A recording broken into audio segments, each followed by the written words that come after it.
দেখো বন্ধুরা, যেখানে ছোট থেকে মানুষ হলাম, বড় হলাম, সেখানেই সব কিছু শিখলাম, কিন্তু আফসোস যে তাদেরকে কিছু করে খাওয়াতে পারি না। তাই আমি যাই না বলে মা বাবা বিরিয়ানি খাওয়া হয় না ঠিকঠাকভাবে।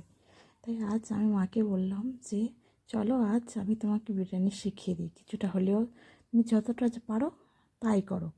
সেটাই প্রথমবার মা বিরিয়ানি করছে, তাই মাকে বিরিয়ানি একটু শিখিয়ে দিলাম হালকা করে, বলে তুমি যতটা যা পারো তুমি তাই করো। তাই রান্না করছো মা? প্রথমবার আমি বিরিয়ানি রান্না করছি, তা কিরম হবে আমি জানি না, তার চেষ্টা করছি ভালো করার।